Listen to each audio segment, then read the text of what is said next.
Monday's footy news here on AFL.com.au. Hello everyone, Matt Thompson with you. Well, we do begin with breaking news. Melbourne forward Liam Jurrah has quit the football club late today and is going to spend time with his family in South Australia ahead of facing court in March next year. As we know, Jurrah is charged with several serious offences stemming out of an alleged incident which happened at the Little Sisters Town camp on the outskirts of Alice Springs earlier in the year. He's charged with 1 count of unlawfully causing serious harm and 3 counts of aggravated assault. He did actually have a court appearance a little earlier today. That was just procedural. We've spoken to his friend and mentor, Bruce Hearn-McKinnon, who tells us that it is Jurrah's decision and he still wants to play AFL football, but right now his focus is on other things, and unfortunately he will not be continuing his AFL career with Melbourne. Let's turn now to the finals, and a big build-up in store to this weekend's 4 matches.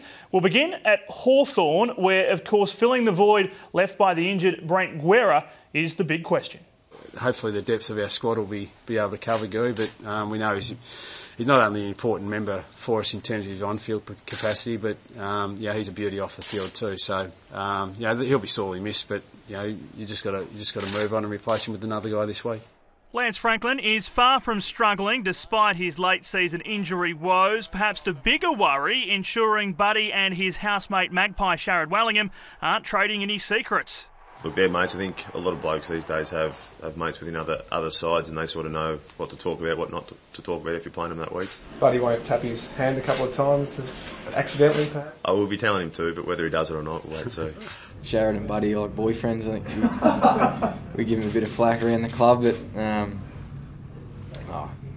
not too really sure. Maybe he can try something at home, but he's certainly a vital part of their side, and Sharad can do something to upset him and go for it.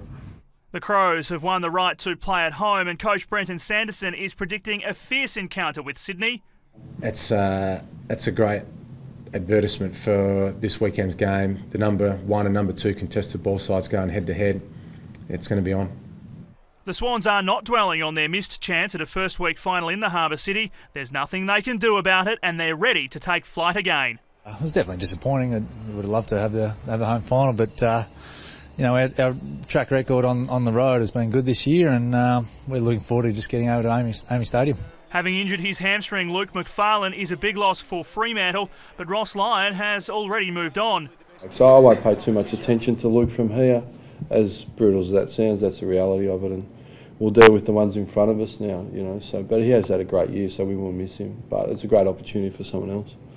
Such is the focus at the Dockers. Matthew Pavlich far from phased about coming so close in the race for the Coleman, but missing out.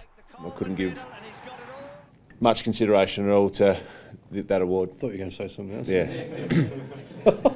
I may have if there wasn't 8 microphones in front of me. Freo travels to take on the Cats, and Lions' comments about Steve Johnson's bump on Dan Hanbury haven't gone unnoticed.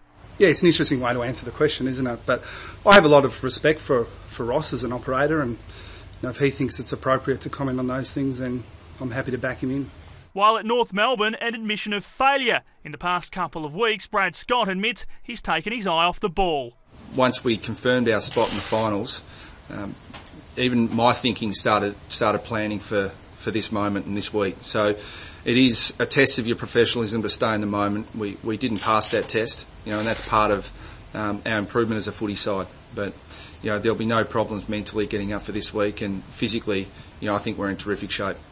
And that is a wrap on the footy news on this first Monday of September. A very busy news day. Of course, AFL.com.au is continuing to follow the latest breaking footy stories. We'll be all over it for you right through the month. Click back soon.